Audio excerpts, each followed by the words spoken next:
What's up everyone? Welcome back to the channel. This is day 48 of our 100 days commerce masterclass for class 11th और आज की class में बच्चों हम एक चैप्टर और बिजनेस स्टडीज का कंप्लीट कर देंगे, फिर हमारे 1 to 6 सारे ही चैप्टर्स खत्म हो जाएंगे। आज है chapter number 6 social responsibility of business and business ethics. बहुत ही शानदार चैप्टर, इजी सा चैप्टर है, आपको बड़े मजे में समझ में आ जाएगा। आइए जल्दी से लेट्स बिगिन।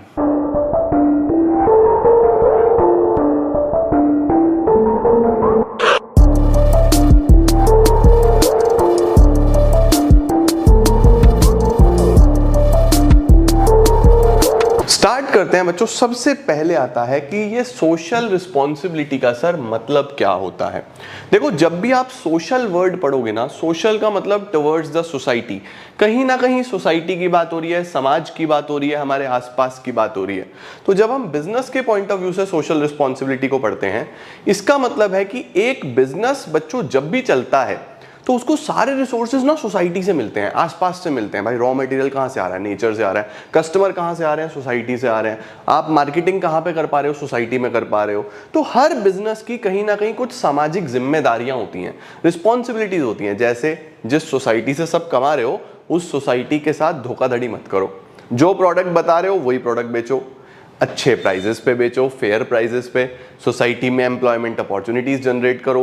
तो समाज के लिए ना बहुत कुछ करना है, नॉट सिर्फ इसीलिए नहीं कि ठीक है यार मैं बिजनेस हूं, बट इसीलिए क्योंकि आप उस बिजनेस में जो पैसा कमा पा रहे हो, जो आपका प्रॉफिट मोटिव है, वो समाज से ही कमा पा रहे हो, है ना। तो सोशल रिस्पॉन्सिबिलिटी क्या होता है? It refers to the obligations of the business to take those decisions, ऐसे डिसीजंस लें, and to perform those actions, वो काम करें जो डिजायरेबल हो। डिजायरेबल का मतलब जो सही माने जाए in terms of objectives and values of our society. हमारी समाज के वैल्यूज, हमारे समाज के ऑब्जेक्टिव्स को कंसिडर करते हुए, ठीक है बेटा। इसके बाद आ रहा है सोशल रिस्पॉन्सिबिलिटीज किस किस की तरफ होती हैं। तो एक बिजनेस में ना बहुत सारे ग्रुप्स होते हैं, एक बिजनेस के ना बहुत सारे स्टेक होल्डर्स होते हैं, एक बिजनेस के साथ बहुत सारे लोग जुड़े होते हैं बच्चों। तो सबकी तरफ अलग अलग तरीके की जिम्मेदारियां हैं। जैसे सबसे पहले हम बोलते हैं कि शेयर होल्डर की तरफ या मालिक की तरफ क्या जिम्मेदारी है एक बिजनेस की, ओनर की तरफ, शेयर होल्डर की तरफ, इन्वेस्टर की तरफ, जिसके पैसे से धंधा चल रहा है, उसके टुवर्ड्स आपकी क्या जिम्मेदारी है। सबसे पहले सेफ्टी ऑफ कैपिटल, जो इन्वेस्टर ने पैसा लगाया है, कंपनी वो पैसा लेके भागे ना, है ना। दूसरा, एक रेगुलर रिटर्न बना के दे। एक बड़ी बिजनेस जब बन जाती है तो वहां से हम रेगुलर रिटर्न एक्सपेक्ट करते हैं कि वहां से हम अच्छा पैसा कमाएं, राइट। सेफ्टी बनी रहे हमारी कैपिटल की, रेगुलर रिटर्न आता रहे, वो बिजनेस में ग्रोथ एक्सपेंशन देखने को मिले। तो इस तरीके के कुछ ऑब्जेक्टिव्स देखने को मिलते हैं। टू पे a fair return on their capital, safety of investment बनी रहे, फुल इंफॉर्मेशन मिले वर्किंग ऑफ बिजनेस के बारे में, बिजनेस काम कैसे कर रहा है, क्या ऑब्जेक्टिव्स हैं, क्या एम्स हैं, उसके बारे में पूरी जानकारी मिले। शेयर होल्डर की वेल्थ बढ़नी चाहिए, जो शेयर होल्डर है उसका शेयर प्राइस लगातार बढ़ते रहना चाहिए, तभी तो उसको फायदा दिखाई देगा, राइट। तो ये सब आपकी जिम्मेदारी है टुवर्ड्स योर इन्वेस्टर्स, या बिजनेस की जिम्मेदारी टुवर्ड्स द ओनर। फिर बिजनेस की क्या जिम्मेदारी है अपने वर्कर्स की टुवर्ड्स। सोचो, जो एम्प्लॉइज हैं, जो वर्कर्स हैं, उनके लिए बिजनेस क्या करे? उनको अच्छी सैलरी दे, अच्छी वर्किंग कंडीशंस दे, उनको रिस्पेक्ट दे, उनको रिकॉग्निशन दे, टाइम टू टाइम प्रमोशन दे। इस तरीके की चीजें वर्कर्स की तरफ देखने को मिलती हैं। तो देखो क्या लिखा हुआ है, टू पे fair wages and salaries, wages और सैलरीज प्रॉपर फेयर मिलनी चाहिए। उसके बाद right kind of working conditions, है ना, ताकि वर्कर्स को अच्छा लगे जहां पे वो काम कर रहे हैं, वो स्पेस अच्छी होनी चाहिए। टू प्रोवाइड सर्विस बेनिफिट्स, जैसे मेडिकल फैसिलिटीज दें, एजुकेशन दें बच्चों को, रिटायरमेंट बेनिफिट्स दें, इस तरीके के बेनिफिट्स भी मिलने चाहिए। और उसके साथ साथ स्किल्स डेवलप होनी चाहिए ट्रेनिंग और एजुकेशन के थ्रू। तो वर्कर्स के लिए भी बहुत सारी चीजें होती हैं। वर्कर्स को बोलने का मौका दिया जाए, डेमोक्रेटिक राइट्स उनके बचाए जाए। तो वर्कर्स के लिए इतनी सारी चीजें हैं जो बिजनेस को करेंगे जब, तो बहुत अच्छे से बिजनेस चला पाएंगे, बिजनेस भी ग्रो करेगा, वर्कर्स भी खुश होंगे। भाई ओनर्स के लिए कर दिया, ओनर खुश, एम्प्लॉइज के लिए कर दिया, एम्प्लॉइज खुश। उसके बाद अगर हम आगे चलते हैं तो सोशल रिस्पॉन्सिबिलिटी कंज्यूमर की टुवर्ड्स क्या होती है। अब आप खुद सोचो, अगर आप बिजनेस हो और आपको एज अ कस्टमर सोचना है कि मैं अपने कस्टमर के लिए क्या करूं, तो genuine prices, genuine product, good quality product, customer के हिसाब से प्रोडक्ट बनाओ, एडवर्टीजमेंट्स बिल्कुल जेन्युइन चलाओ, आप अपने प्रोडक्ट में क्वालिटी कॉम्प्रोमाइज बिल्कुल ना करो, अच्छे डिजाइन्स लेके आओ कस्टमर के लिए, कस्टमर की नीड्स को फुलफिल करो, आफ्टर सेल सर्विसेज दो। ये सब बच्चों सर्विस हम लोग प्रोवाइड कर सकते हैं एज अ बिजनेस, किसको, कस्टमर को। तो क्या क्या करा जा सकता है, to supply right quality and quantity of goods, to ensure regulate and adequate supply of products, unfair कोई भी चीज ऐसी ना करें जो अनफेयर लगे, जैसे मिलावट, होर्डिंग, ब्लैक मार्केटिंग, घोटाले ना करें, काला बाजारी ना करें, अपना सामान ब्लैक ना करें, है ना, इस तरीके की चीजें। अंडर वेट ना करें, लिख दिया 400 ग्राम है 390 ग्राम, हर पैकेट पे 10 ग्राम बचा रहा हूं, तो बल्क में तो कितना ज्यादा पैसा बच जाएगा क्वांटिटी के हिसाब से अगर देखा जाए। To inform about new products, customer को बताया जाए, अवेयर किया जाए, है ना, और कस्टमर की ग्रेवेंसेस को सॉल्व किया जाए। ग्रेवेंसेस का मतलब होता है प्रॉब्लम्स को सॉल्व किया जाए, इस चीज का ध्यान रखना है बेटा जी। अच्छा जी सर, सरकार के टवर्ड्स क्या रिस्पॉन्सिबिलिटी है, लॉ को रिस्पेक्ट करो, जो भी सरकार ने नियम बनाए हैं बिजनेस के लिए उसको रिस्पेक्ट किया जाए, हर तरीके से उन लॉज की इज्जत करी जाए, टैक्सेस टाइमली पे करे जाए, आपका जो भी इनकम टैक्स, जीएसटी बैठता है, जो भी बिजनेस का टैक्स बैठता है वो टाइमली पे किया जाए। बिहेव करो एज अ गुड सिटीजन, एक अच्छे सिटीजन की तरीके से बिहेव किया जाए, जिसको सरकार बोले कि हाँ भाई ये सिटीजन तो अच्छा सिटीजन है, ऐसे बिहेव किया जाए। To protect the natural environment, nature को ना बिगाड़ा जाए, इस तरीके की चीजें अवॉइड करी जाएं जो पॉल्यूशन क्रिएट करती हैं, है ना। तो ये सब बच्चों हमारे अलग अलग ऑब्जेक्टिव्स हैं टुवर्ड्स डिफरेंट ग्रुप्स। अब टुवर्ड्स डिफरेंट ग्रुप्स जब हम बोलते हैं ना, तो आप ऐसे याद करना SCWG। सर ये SCWG क्या है, आपका शेयर होल्डर की तरफ, कंज्यूमर की तरफ, वर्कर की तरफ और गवर्नमेंट की तरफ क्या क्या जिम्मेदारी है, ऐसे याद रख लेना। तो social responsibilities towards SCWG, share holder, consumer, worker, government. ठीक है, चलो सर बढ़िया, क्या बात है, आगे क्या है। अब आता है बच्चों आर्ग्यूमेंट्स फॉर सोशल रिस्पॉन्सिबिलिटी। कुछ लोग बोलते हैं कि सोशल रिस्पॉन्सिबिलिटी क्यों फॉलो करनी चाहिए, उसके कारण दो। तो आप कैसे आर्ग्यू करोगे, आप कैसे बताओगे कि सोशल रिस्पॉन्सिबिलिटी क्यों इंपॉर्टेंट है, वो पॉइंट्स हैं। तो हम बोल सकते हैं कि सोशल रिस्पॉन्सिबिलिटी क्यों जरूरी है, क्योंकि ये एक जस्टिफिकेशन है बिजनेस के एग्जिस्टेंस के लिए, बिजनेस के ग्रोथ के लिए। हम बोलेंगे भाई बिजनेस का क्या काम है, बिजनेस का काम है गुड्स और सर्विसेज प्रोवाइड करना, किसको, सोसाइटी को। अब उस सोसाइटी के लिए अगर बिजनेस सही से काम नहीं करेगा तो फिर बिजनेस चलेगा कैसे, है ना। तो देखो लिख रहा है, business exist for providing goods and services to satisfy human needs, profit motive is an important justification. लेकिन सिर्फ प्रॉफिट मोटिव से कुछ नहीं होगा, समाज के लिए काम करना भी एक जस्टिफिकेशन होना चाहिए, है ना। तो बोल रहा है, this argument holds that business institutions have valuable financial and human resources which can be effectively used for solving problems of the society। इसका मतलब सिर्फ प्रॉफिट ही नहीं, बिजनेस का समाज के लिए काम करना भी एक अपने आप में जस्टिफिकेशन है। दूसरा, बिजनेस के लॉन्ग टर्म इंटरेस्ट के लिए सोशल रिस्पॉन्सिबिलिटी बहुत इंपॉर्टेंट है। देखो अगर आप शॉर्ट टर्म में बिजनेस करोगे, छोटे टर्म में, तो आप गलत प्रोडक्ट भी बेच सकते हो, गलत सामान भी बेच सकते हो, आप धोखाधड़ी भी कर सकते हो, आप इस तरीके से कुछ भी कर सकते हो क्योंकि आप शॉर्ट टर्म बिजनेस कर रहे हो। लेकिन अगर आप लॉन्ग टर्म में एक सक्सेसफुल बिजनेस बनाना चाहते हो, अगर आप ये चाहते हो कि हमारा बिजनेस लॉन्ग टर्म में सक्सेसफुल हो, तो फिर आपको सोसाइटी में सबका ध्यान रखते हुए चलना पड़ेगा। आपको समाज के अंदर शेयर होल्डर का भी ध्यान रखना पड़ेगा, वर्कर का भी ध्यान रखना पड़ेगा, कंज्यूमर का भी ध्यान रखना पड़ेगा, सरकार का भी ध्यान रखना पड़ेगा, तभी तो आपका बिजनेस लॉन्ग टर्म में चलेगा। एम्प्लॉइज का ध्यान नहीं रखोगे वो भाग जाएंगे, वर्कर्स तो एम्प्लॉइज ही हो गए, गवर्नमेंट का ध्यान नहीं रखोगे तो आप लीगल ऑब्लिगेशंस में फंस जाओगे, कंज्यूमर का ध्यान नहीं रखोगे तो फिर कंज्यूमर आपके पास आएगा नहीं, बिजनेस वैसे ही बंद हो जाएगा। और जिसने पैसा लगाया है इन्वेस्टर, वो तो जान है बिजनेस की, पैसा निकाल लेगा तो दिक्कत हो जाएगी। तो आपको अगर लॉन्ग टर्म सोचना है तो फिर सोशल रिस्पॉन्सिबिलिटी फॉलो करनी पड़ेगी। तो क्यों मानना है सोशल रिस्पॉन्सिबिलिटी को, क्योंकि ये एक मेन जस्टिफिकेशन है एग्जिस्टेंस की। दूसरा, अगर लॉन्ग टर्म इंटरेस्ट की बात करें, when increasing number of members of society including worker, consumer, share holder, government feel that business is not serving its best, they will tend to withdraw their corporation, और business बंद हो जाएगा, है ना।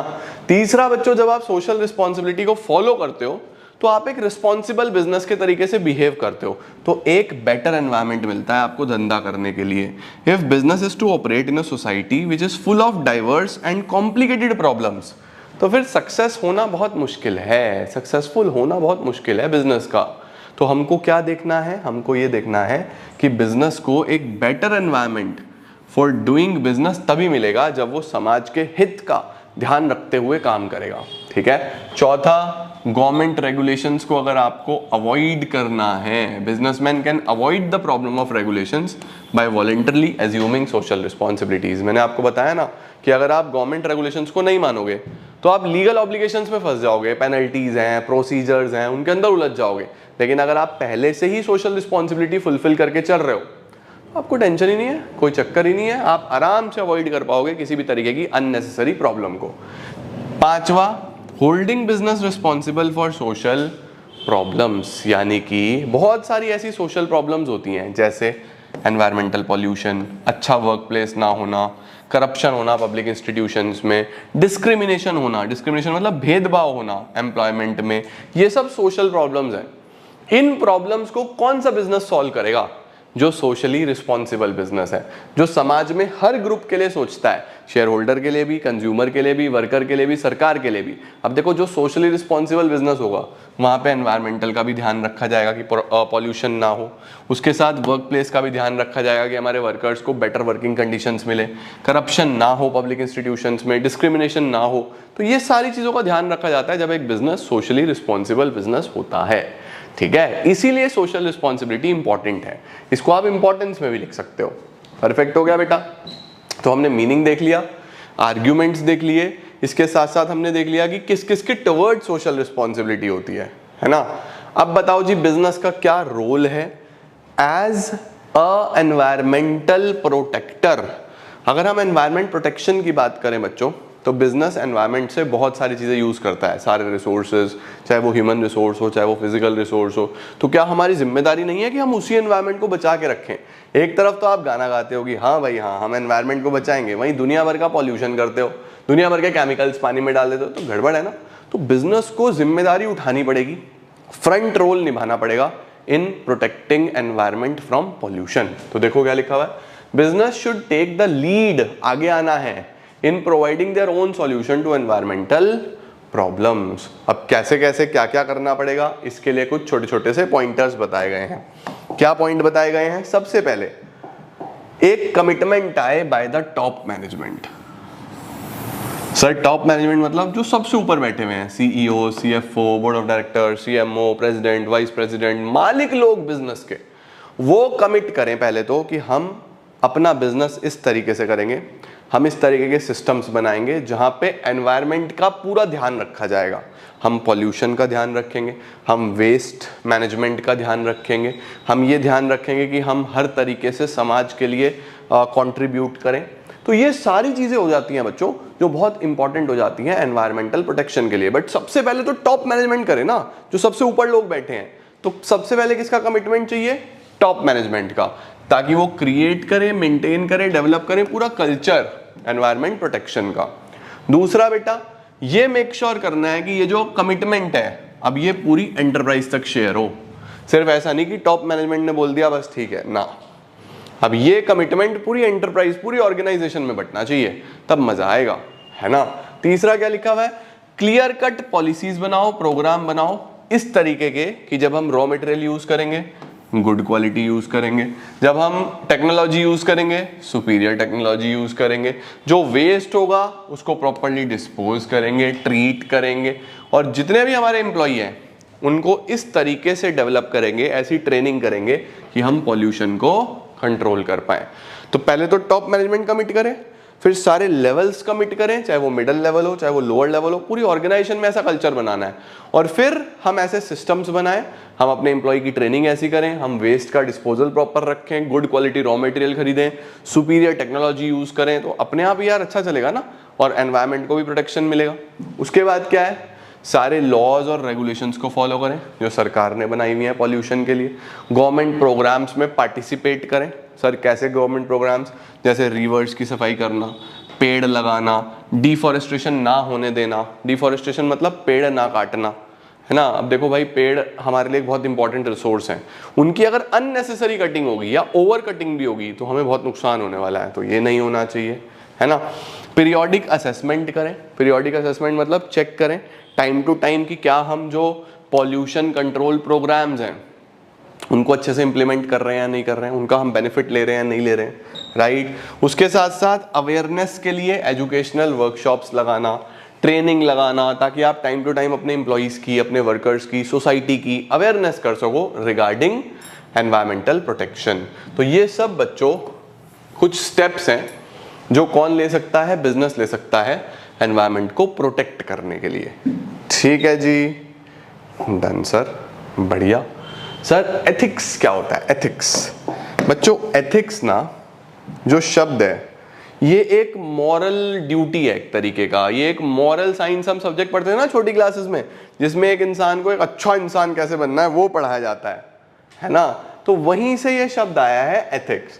The word ethics has its origin in the Greek word ethos, जिसका मतलब होता है character, norm, ideal situation, morals. तो एक समाज, एक ग्रुप ऑफ पीपल, एक सोसाइटी किस पर्टिकुलर चीज को अच्छा कंसीडर करती है उसको हम बोलते हैं एथिक्स, है ना। जैसे हम बोलते हैं कि यार वो तो बंदा एक नंबर कैरेक्टर है उसका, वो तो एक शानदार इंसान है, बहुत ही मैनर है उसके अंदर, बहुत ही बढ़िया, तो हम क्या बोलते हैं कि अच्छे एथिक्स हैं, राइट। आगे देखो क्या लिखा हुआ है, ethics is concerned with what is right and what is wrong in human behaviour. क्या सही है क्या गलत है। अब ये जज कैसे होता है? सोसाइटी के ऊपर है ये, कुछ सोसाइटी किसी चीज को अच्छा बताती है, कुछ सोसाइटी किसी चीज को अच्छा बताती है। Judged on the basis of standard form of conduct behavior as approved by the society. Ethics refers to the codes or other system for controlling means so that they serve human ends. अब ये तो sir individuals के लिए हो गया, business के लिए क्या एथिक्स हैं? बिजनेस के लिए एथिक्स यही है बच्चों कि गलत सामान नहीं बेचना, गलत सामान नहीं बनाना, रॉन्ग एडवर्टीजमेंट नहीं करना, किसी का बेवकूफ़ बना के माल नहीं बेचना। तो इस तरीके की चीज़ें बिजनेस एथिक्स में आ जाती हैं।